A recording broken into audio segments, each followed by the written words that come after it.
فأعوذ باللہ من الشیطان الرجیم بسم اللہ الرحمن الرحیم رب اشرح لی صدری ویسر لی امری واحلل عقدۃ من لسانی یفقہوا قولی۔ آپ صلی اللہ علیہ وسلم نے رات کو کھڑے ہو کر نماز پڑھنا شروع کی، جس میں اتنا لمبا سجدہ کیا کہ میں نے یہ خیال کیا کہ آپ کا انتقال ہو گیا۔ جب میں نے یہ دیکھا تو کھڑی ہو کر حاضر خدمت ہوئی اور آپ کے پیر کے انگوٹھے کو ہلایا تو وہ ہل گیا، تو میں سمجھ گئی کہ آپ زندہ ہیں۔ پھر کان لگا کر جو میں نے سنا تو سجدے میں آپ یہ دعا پڑھ رہی تھی: اے اللہ، میں پناہ مانگتا ہوں تیری معافی کے ساتھ تیرے عذاب سے، پناہ چاہتا ہوں تیری خوشنودی کے ذریعے سے تیرے غصے سے، اور میں پناہ چاہتا ہوں تیرے عذاب اور قہر سے، اور تیری معافی کے ذریعے سے تیرے عذاب سے پناہ چاہتا ہوں۔ اور تو اتنی خوبیوں والا ہے کہ میں ان کو گن نہیں سکتا اور نہ تعریف کر سکتا ہوں۔ تو ایسا ہی ہے جیسا کہ تو نے اپنی تعریف کی۔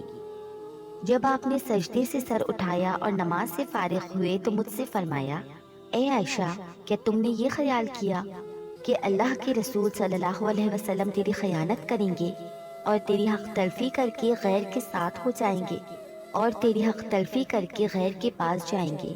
میں نے عرض کیا: یا رسول اللہ، خدا کی قسم نہیں، لیکن آپ کا سجدہ لمبا کرنے کی وجہ سے میں نے خیال کیا کہ شاید آپ کا انتقال ہو گیا ہے۔ پھر آپ نے فرمایا: اے عائشہ، کیا تم جانتی ہو کہ یہ کون سی رات ہے؟ میں نے عرض کیا: اللہ اور اس کے رسول زیادہ جانتے ہیں۔ تو آپ نے فرمایا: شعبان کی 15ویں رات ہے۔ اس شب میں اللہ تعالیٰ اپنے بندوں کی طرف نظر رحمت سے دیکھتا ہے، معافی چاہنے والوں کو معاف کرتا ہے، رحم چاہنے والوں پر رحم فرماتا ہے، اور بغض رکھنے والوں کو ان کے حال پر چھوڑ دیتا ہے۔ لیکن اس حدیث کی کوئی بھی اصل نہیں، یہ حدیث جو ہے یہ درست نہیں اور اس پر اعتبار نہیں کیا جا سکتا۔ اسی طرح ایک اور اسی قسم کی حدیث جو عام طور پر آپ اخباروں میں پڑھیں گے اور بہت سی تحریروں میں ہائی لائٹ کر کے یہ باتیں لکھی ہوئی آپ کو ملیں گی، لیکن اس حدیث کی بھی کوئی حقیقت نہیں ہے۔ اور وہ کیا ہے کہ حضرت عائشہ نے بیان کیا کہ رسول اللہ صلی اللہ علیہ وسلم نے فرمایا کہ میرے پاس جبرائیل علیہ السلام تشریف لائے تھے اور فرمایا: آج کی رات شعبان کی 15ویں رات ہے۔ اس رات میں اللہ تعالیٰ قبیلہ کلب کی بکریوں کے بالوں کے شمار کے برابر دوزخ سے لوگوں کو آزاد کرتا ہے۔ اس رات میں مشرک کی طرف نظر رحمت سے نہیں دیکھتا، نہ کینہ پرور کی طرف دیکھتا ہے، نہ رشتہ کاٹنے والوں کی طرف اور نہ ٹخنے سے نیچے پاجامہ لٹکانے والوں کی طرف، نہ ماں باپ کے نافرمان کی طرف اور نہ ہی شراب پینے والے کی طرف۔ تو اس کی بھی کوئی حقیقت نہیں ہے۔ یہ بھی بالکل ایک من گھڑت سی حدیث ہے، لیکن چونکہ یہ فضیلت کے بعد میں ہے، اسی لیے عام طور پر لوگ ان کو بے دریغ روایت کرتے رہتے ہیں۔ اسی طرح ایک اور موضوع حدیث بھی ہے کہ آپ صلی اللہ علیہ وسلم نے فرمایا کہ جو شخص 15ویں شعبان کی رات میں 100 رکعتیں پڑھتا ہے تو اللہ تعالیٰ اس کی طرف 100 فرشتے بھیجتا ہے۔ 30 اسے جنت کی خوشخبری دیتے ہیں، 30 اسے آگ کے عذاب سے امن دیتے ہیں اور اسے دنیا کی بلاؤں سے دور رکھتے ہیں، اور 10 اسے شیطان کے دھوکے سے دور رکھتے ہیں۔ یہ بھی بالکل من گھڑت سی حدیث ہے اور ناقابل اعتبار۔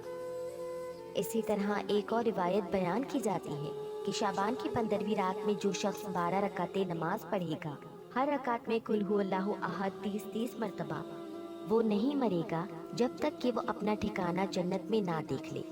از اٹ پاسبل کہ کوئی شخص یعنی جنت کو دنیا میں دیکھ لے؟ کیونکہ حدیث میں آتا ہے کہ وہ ایسی جگہ ہے کہ کسی آنکھ نے اسے دیکھا ہی نہیں، کوئی دماغ اس کا تصور ہی نہیں کر سکتا، خواب میں بھی کوئی اسے دیکھ لے۔ تو یہ اس حدیث میں کہا گیا ہے، یہ بالکل من گھڑت سی سٹوری ہے اور ناقابل اعتبار بھی۔ اور ایک اور بات کہ اس کی سفارش اس کے گھر کے 10 جہنمیوں کے بارے میں قبول کی جائے گی۔ آپ خود سوچیں ذرا اس حقیقت پر کہ ایک شخص ساری زندگی 5 وقت نماز پڑھتا ہے، صدقہ خیرات کرتا ہے، جھوٹ سے بچتا ہے، حرام سے بچتا ہے، اس کے بارے میں تو کوئی ایسی خوشخبری نہیں سنائی گئی۔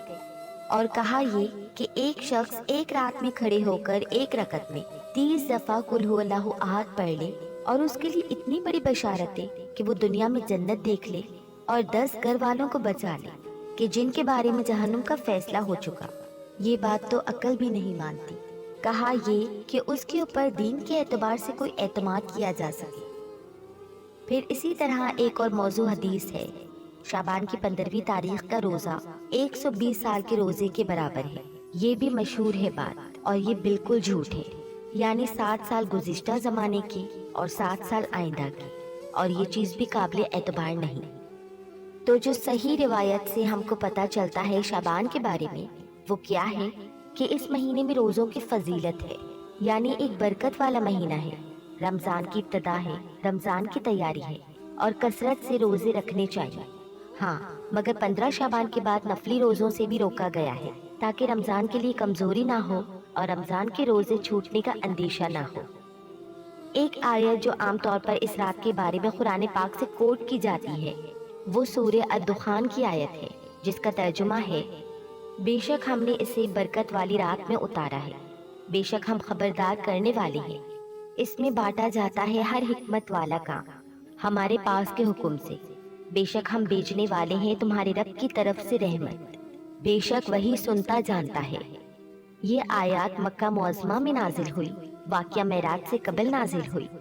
اس وقت 5 وقت کی نماز بھی فرض نہیں ہوئی تھی، روزے ویسے ہی 2 ہجری میں فرض ہوئے اور مکہ میں بقی نام کا کوئی قبرستان نہ تھا، لہٰذا جو یہ بات مشہور کی گئی کہ اس رات میں فیصلے ہوتے ہیں، اور حضور صلی اللہ علیہ وسلم سے ایک بہت بڑی روایت منسوب ہے کہ آپ صلی اللہ علیہ وسلم بقی والوں کے پاس رات کے وقت گئے اور وہاں پر آپ نے ان کے لیے دعائے مغفرت کی، تو اس کی بھی کوئی حقیقت نہیں ہے۔ بات یہ ہے کہ یہ آیت کیا بتاتی ہے، اس کی وضاحت دیکھیے اس میں کیا لکھا ہے۔ پہلے یہ بتا دوں کہ اس آیت کے بارے میں لوگوں نے یہ مشہور کر رکھا ہے کہ یہ 15 شعبان کے بارے میں ہے، یعنی سورہ الدخان کی یہ آیتیں ہیں۔ عام طور پر آپ دیکھیں گے کہ ٹیلی ویژن میں 15ویں شب کو مختلف پروگرامز کے شروع میں کوٹ کی جاتی ہے، پڑھی جاتی ہیں، اور لوگوں کو اس آیت کے ریفرنس سے یہ بتایا جاتا ہے کہ یہ 15 شعبان کی رات ہے، حالانکہ اس آیت کا نزول کب ہوا؟ مکہ میں ہوا، اور مکہ میں معراج سے قبل۔ اور پھر اس آیت میں جو بات پتہ چلتی ہے وہ کیا ہے کہ اس مبارک رات میں قرآن پاک نازل کیا گیا۔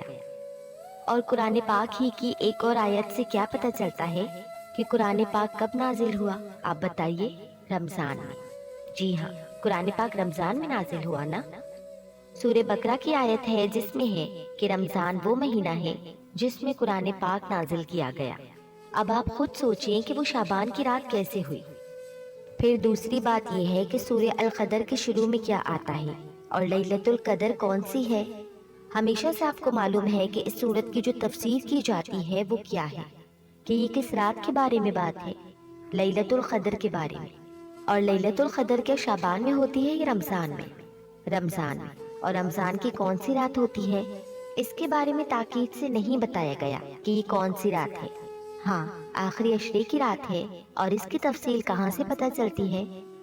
حدیث پاک میں ہے کہ ایک مرتبہ آپ صلی اللہ علیہ وسلم گھر سے باہر تشریف لائے، دیکھا کہ 2 شخص جھگڑ رہے تھے، آپ نے ان کی صلح فرمائی اور پھر فرمایا کہ میں تمہیں ایک خیر کی بات بتانے نکلا تھا، مگر تم جھگڑ رہے تھے اس لیے میں وہ بات بتانا بھول گیا۔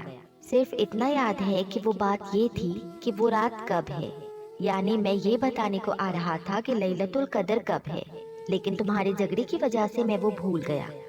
اب مجھے یاد نہیں، بس اتنا یاد رہ گیا، رمضان المبارک کی آخری 5 تاک راتوں میں سے ایک ہے۔ اب تم اس کو 21، 23، 25، 27 اور 29ویں راتوں میں تلاش کرو۔ یہ بخاری کی روایت ہے۔ آپ صلی اللہ علیہ وسلم اس رات کو پانے کے لیے رمضان کے آخری عشرے کا اعتکاف کرتے تھے، اور یہ بھی بخاری کی روایت ہے۔ تو اس سے کیا پتہ چلتا ہے کہ لیلۃ القدر، قدر سے کیا مراد ہے؟ ایک تو قدر و قیمت کے معائنے میں آتا ہے، دوسرا قدر سے مراد تقدیر بھی ہے، تقدیر کے فیصلے بھی اس رات میں ہوتے ہیں، نہ کہ 15 شعبان کی رات کو۔ اور پھر آپ دیکھیں کہ اس میں ان آیتوں میں جو ہے، جو کہ میں نے آپ کو سورہ دخان کے ترجمے میں بتایا ہے، جس میں آتا ہے کہ اس رات میں تقسیم کیے جاتے ہیں سب کام، حکیم حکمت والے، یعنی ہر قسم کے فیصلے اس رات میں فرشتوں کے حوالے کیے جاتے ہیں۔ تو اس سے بھی کیا پتہ چلتا ہے کہ سورہ الدخان کی یہ آیت 15 شعبان کے بارے میں نہیں بلکہ لیلۃ القدر کے بارے میں ہے۔